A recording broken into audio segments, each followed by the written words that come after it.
Primeiro Jornal. Tirol FM, com as primeiras informações do dia. Setembro Amarelo é uma campanha de conscientização sobre a prevenção do suicídio. E por isso, hoje está conosco o psicólogo da Secretaria Municipal da Saúde de Paverama, Henrique Weber. Bom dia, Henrique, tudo bem? Bom dia, Bruna, tudo bem? Cumprimentar os ouvintes da Rádio Tirol, o secretário de Saúde Marcelo, de Paverama, e os colegas também que estão fazendo a campanha Setembro Amarelo, meus queridos colegas psicólogos e outros da saúde também que compõem a saúde mental, né? Henrique, falar sobre suicídio ainda é um tabu? Olha, é um tabu, sim. As pessoas, elas têm uma certa, vamos dizer, dificuldade de falar sobre suicídio porque toca num ponto que é difícil de entender ou de aceitar, né? Que é o sofrimento mental das pessoas, assim. Então, normalmente as pessoas procuram fugir desse assunto, né?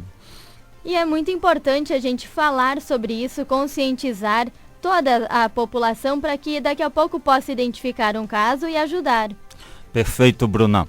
A questão é a gente poder falar sobre isso, para que possa perceber os sinais, né? Muitas vezes é difícil perceber esses sinais, né? Até dentro os profissionais de saúde também não tem esse poder mágico, né? De enxergar alguém que está pensando em se matar, ou que está já fazendo planos para se matar.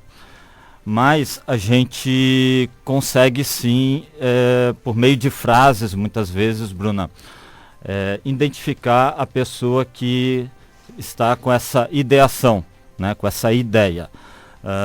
Então são frases assim que também é o ponto de partida de uma avaliação clínica, né? Por exemplo, quando estamos com um paciente e ele vem com uma frase dizendo que eu poderia estar morto, né? Que eu sou um peso para os outros, né? Que eu não aguento mais, que os outros vão ser mais felizes sem mim, né? Então tem várias frases, eu tenho vontade de sumir, por exemplo, né? Tem várias frases que toca vamos dizer assim, a luz, né?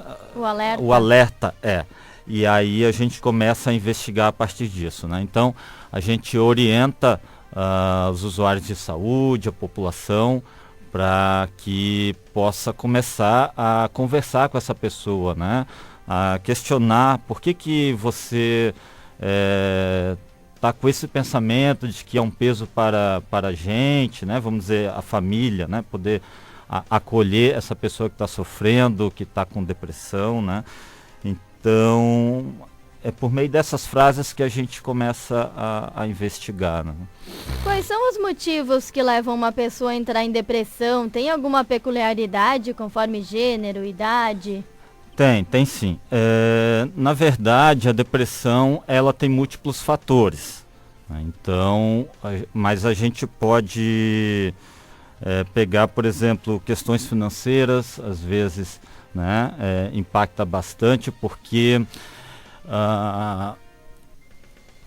tira da pessoa aquela esperança de futuro, né? A pessoa, Bruna, quando tem um problema, ela procura resolver, naturalmente ela procura resolver esse problema. Mas quando o problema continua ali presente e sem solução, a pessoa ela começa a se derrubar, né? E essa falta de esperança, esse sofrimento constante começa a se tornar muito penoso, muito pesado, né? A própria depressão é um sentimento onde a pessoa começa a se arrastar, sem energia para fazer as coisas, sem prazer naquelas atividades costumeiras que gostava de fazer, né? Então, nós temos assim vários estudos que relacionam questões de trabalho, né, questões de contato com produtos químicos fortes, né? E a própria violência, a violência sexual, a violência física constante, né? Tem várias influências assim, né? Aqueles estereótipos que são atribuídos às pessoas que sofrem são reais, de que são pessoas tristes, sozinhas, pessimistas? Então, é muito particular, de cada um. Claro que esses estereótipos algumas vezes se confirmam, mas nem sempre, né? A questão é que às vezes a pessoa está deprimida, se ela oscila muito, por exemplo, a pessoa pode estar derrubada num dia e eufórica no outro, né? Euforia é uma pessoa que está agitada, que está empolgada, que está ansiosa, né? Onde parece que a vida está cheio de coloridos, assim, vamos dizer, né? Então, muitas vezes essa oscilação, Bruna, está revelando um processo depressivo que vai mudando do humor rebaixado para o humor excitado, né? E aí a gente tem que observar, assim, porque às vezes é na euforia, onde a pessoa está cheia de energia, que ela comete o suicídio, né? Muitas pessoas colocam, poxa, mas a pessoa estava tão bem naquele dia, estava sorridente, mas é justamente porque ela está nessa fase mais de euforia, né? Além dessa situação e daquelas frases que você já citou, quais são outros sintomas da depressão? Sintomas da depressão, né? Olha, desculpa aqui. A questão os sintomas da depressão está ligado à falta de prazer, né?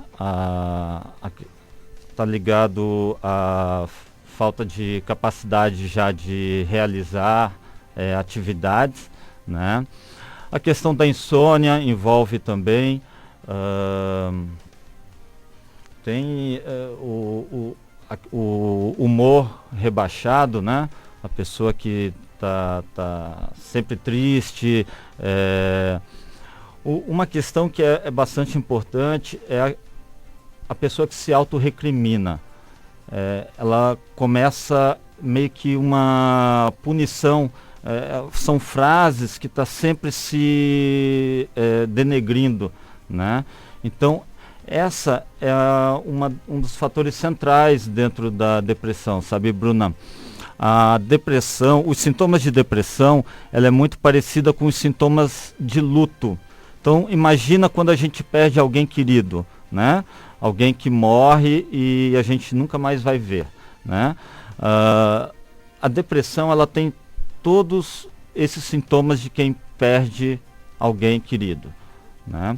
A diferença é que no luto a gente continua a vida, né? A gente não tem uma baixa autoestima, a gente não tem pensamentos de autorrecriminação, de se denegrir. Já na depressão, sim, né? A pessoa que está deprimida, ela perdeu algo dentro de si que tem muito valor. Por exemplo, pode ser um casamento, né? Porque dentro do casamento existe uma idealização, né, Bruna? Eu espero ter uma família perfeita, uma família saudável, eu espero ter uma relação duradoura, né? E muitas vezes, quando eu perco isso se quebra meio que como se uma imagem que eu crio para mim mesmo. E a quebra dessa imagem acaba me empobrecendo como pessoa, né? Vamos dizer assim, eu acabo se culpando de certa forma. Sim, eu acabo desvalorizando tudo aquilo que para mim tinha um grande valor, né? Então, nesse momento começa, Bruna, um ataque contra si próprio, né? A pessoa começa a se atacar, a se agredir mesmo, né? E quando esse sofrimento se torna muito intenso, né, constante, e a pessoa acaba se identificando com esse ataque, vamos dizer, realmente acaba estando convencido de que não tem valor, aí é o perigo, porque junto o sofrimento intenso, constante, com esse ataque contra si próprio, às vezes a pessoa perde já essa noção de quem ela dela própria, né? E acaba cometendo suicídio. Quais são as melhores formas de tratamento da depressão e também para evitar a situação do suicídio? Olha, primeiramente, a gente precisa dar a mão a uma pessoa que está com esse sofrimento mental e que está tendo já ideias, né, de se matar. Dar a mão significa ter uma postura de escuta, né? E essa escuta, ela realmente tem que ser sem julgamentos, sabe, Bruna? Escutar muito mais do que falar, né? Porque a pessoa que já está nesse sofrimento, ela já está convencida de muita coisa, sabe? Então, se você vem com as suas ideias assim muito prontas, né?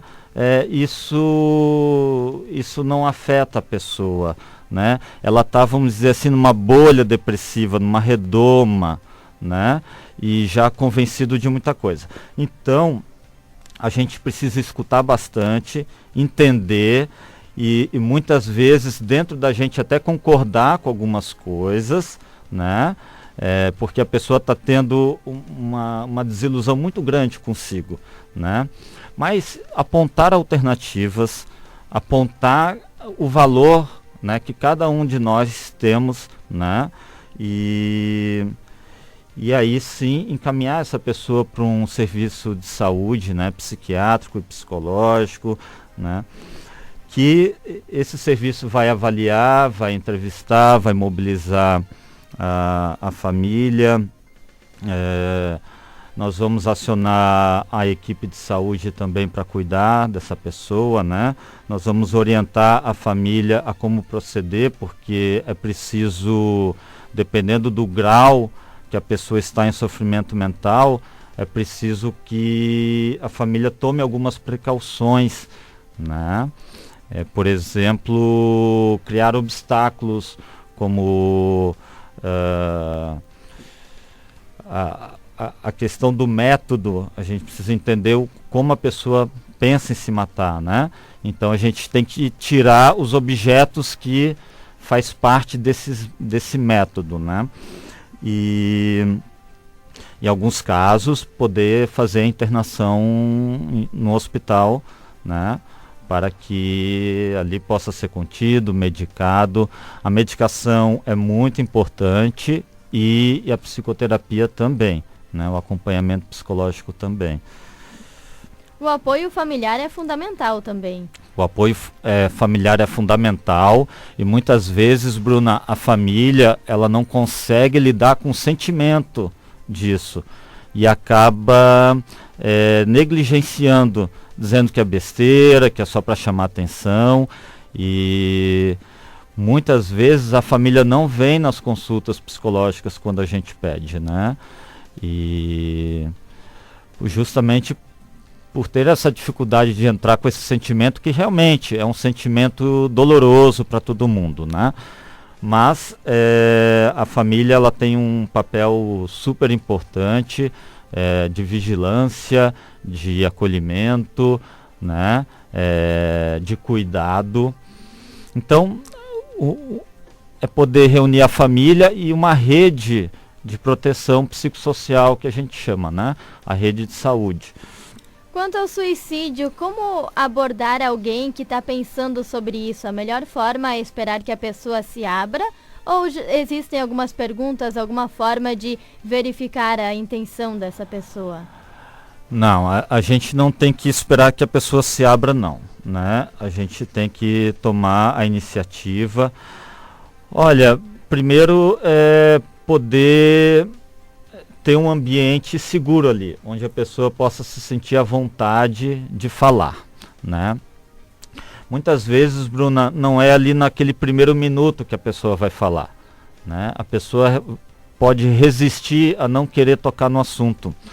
E perguntas como o que está acontecendo, né? Perguntas assim que a gente muitas vezes tem que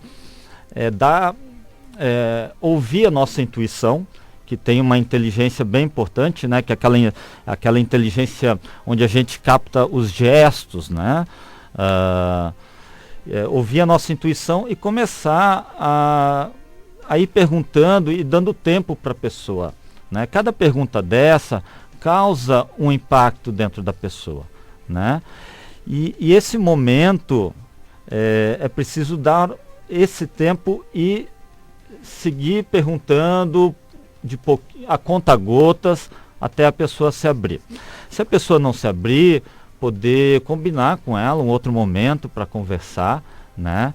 Agora nunca, Bruna, poder expor essa pessoa, né? Porque muitas vezes isso pode gerar um estresse e acelerar algum processo, alguma tomada de decisão, alguma coisa assim, né?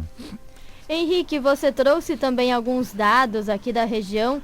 Se puderes falar um pouquinho sobre esses dados, até para o nosso ouvinte conseguir ilustrar um pouquinho melhor a gravidade e a atenção que deve ser dada para essa campanha do Setembro Amarelo. Perfeito, Bruna. Estimativas dizem que no mundo ocorre 800 mil suicídios por ano. É uma estimativa, né? É um número bastante alto, se for comparar com guerras, né, com coisas assim, a gente, vamos dizer, estamos vivendo uma guerra, né? O nosso inimigo é o sofrimento mental, né? Os homens, eles têm provocado 4 vezes mais o óbito por suicídio, né, do que as mulheres. O Rio Grande do Sul, Santa Catarina, Mato Grosso do Sul são os estados que lideram os casos de suicídio, né? E o Rio Grande do Sul tem uma taxa 2 vezes maior que o restante do Brasil, né? No Rio Grande do Sul houve 79% foram de homens e 31% de mulheres, 920 óbitos de homens, mais ou menos 361 óbitos de mulheres em 2017, se não me engano, né? A cada morte corresponde a 20 tentativas, né? Isso quer dizer que a pessoa ela não é na primeira tentativa que a pessoa normalmente se mata. Então isso quer dizer que a gente tem tempo para trabalhar o sofrimento mental e que a família, né, Bruna, acaba sendo a ponte de apoio? Isso, a ponte que identifica, né? Muitas vezes os homens, eles não vêm para a unidade básica de saúde, é mais as mulheres. Então as mulheres tentam mais e os homens, eles são mais efetivos nesse sentido, né?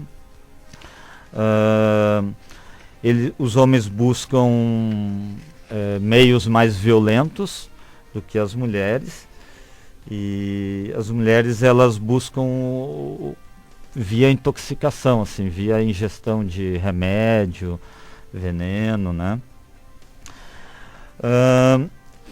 Existe uma taxa maior, Bruna, entre divorciados e viúvos, né? Entre solteiros também. Isso quer dizer assim que a gente percebe que o fato de você ter um relacionamento já é um fator de proteção, né? Também viúvos, a gente tem que prestar muita atenção, né? Pessoas que perdem seus companheiros. Suicídio acontece nas duas classes, tanto com o rico, tanto com o pobre, né? O rico, ele se mata mais, o pobre, ele tenta mais, né? A questão do abuso de drogas, a questão de problemas econômicos, como eu coloquei, o desemprego, a enfermidade mental, os transtornos mentais também, né? O abuso de drogas, assim, quanto mais o uso crônico de álcool e drogas, isso pode gerar um maior nível de agressividade. E aí, Bruna, entra a questão da impulsividade, né? A pessoa não pensa nos seus atos, não pensa nas suas consequências, né? Tem uma coisa que a gente precisa definir bem rapidinho, assim, é que tem algumas diferenças. O suicídio é a morte, né? O ato suicida é uma lesão causada sem a intenção de morte. A tentativa de suicídio é com intenção. E tem uma questão, Bruna, que é a conduta de risco, né? Que é quando a pessoa se coloca em situação perigosa, como o uso de drogas, né? E a violência, vamos dizer, a briga de bar, e as condutas que podem gerar acidentes, né? Como o uso de álcool e a direção perigosa, né? Muitas vezes, Bruna, isso acaba sendo uma constante. A pessoa repete esse comportamento. E aí sim, nós da saúde mental identificamos sim como uma conduta já propensa ao suicídio. Já não deixa de ser uma tentativa de suicídio, né? Quando nós pensamos em suicídio, logo a depressão vem à nossa mente. Mas existem outros distúrbios que podem levar a isso também? Sim, nós temos os transtornos mentais como um dos fatores que pode levar à esquizofrenia. Nós temos também algumas deficiências físicas, intelectual, visual, auditiva. Na verdade, Bruna, depende de cada um, né? Eu já atendi pessoas com deficiências extremamente fortes, né? Mas muitas vezes é difícil a pessoa que perde uma visão, por exemplo, se adaptar, né? E precisa de um apoio para que possa fazer essa adaptação a essa nova existência, que é ficar sem a visão, né? Também tem alguns casos que eu já vi assim, que é da mutilação. Pessoas que sofrem acidente e que perde braço, perde perna, né? Também tem que dar uma atenção, porque ela pode entrar numa depressão, né? E essa depressão poder gerar esse tipo de pensamento. Mas é isso, assim, o mais de transtorno tem, agora é muito variado, né? Como eu coloquei, a depressão é multifatorial. Então, e nós temos picos, sabe? Quando existem crises econômicas, normalmente lá na frente, alguns anos depois, vai ter um pico de suicídio. Segundo pesquisas já bastante antigas, mas que, como o sociólogo Emile Durkheim, que tem uma obra que é tratado sobre o suicídio, ele aponta que existe uma constante, né? Existem taxas constantes e numa crise acaba tendo um pico. Agora, uma coisa que está sendo apontado pelos dados, Bruna, é que essas taxas estão aumentando, né? Tanto de tentativas quanto para homem quanto para mulheres. Na adolescência está sendo um problema a questão da automutilação, né? O cortar braços, pernas, barriga, né? E o suicídio na adolescência também está crescendo, está sendo um problema bastante que está mobilizando bastante a equipe de saúde, né? Os que pensam a saúde pública, e o alerta é que os pais têm que acompanhar mais seus filhos, né? Às vezes muito pelo trabalho, às vezes muito por deixar o filho nas redes sociais, na tecnologia. Os pais deixam de acompanhar seus filhos, né? Existe também o Centro de Valorização à Vida, que é um atendimento via telefone. Isso, o Centro de Valorização à Vida, o CVV, é o telefone 188, né, vem prestando um trabalho riquíssimo para essa causa, né, inclusive foi o que começou a campanha Setembro Amarelo lá em 2015, né, e me parece que eles estão ampliando e já estão com uma demanda bastante grande, né. E uma dessas demandas que tem crescido são de adolescentes ligando justamente porque está faltando mais conversa em suas casas, né? Então, um apelo aos pais é que a gente tem que levar mais a sério algumas coisas que os nossos filhos estão apontando, né? Acompanhar mais o que eles estão acessando na internet, porque esses jovens, eles rapidamente têm uma facilidade de acesso à internet maior do que eu, que por exemplo tenho 40 anos e sou já de uma geração que não tinha internet, né? E nesse acesso deles, eles conseguem acessar coisas muito ruins e que acaba provocando ou levando eles a acelerarem um processo de ideação suicida, né? Então, nós temos que cuidar. Henrique, infelizmente o nosso tempo é curtinho, eu agradeço muito a tua participação hoje. Já fica o convite para que você volte em outra oportunidade. Bruna, muito obrigado pela Rádio Tirol abrir esse espaço, é de muita importância. E eu quero saudar a todos que estão nessa campanha linda aí que é o Setembro Amarelo. Um grande abraço a vocês. Muito obrigada, tenha um bom dia.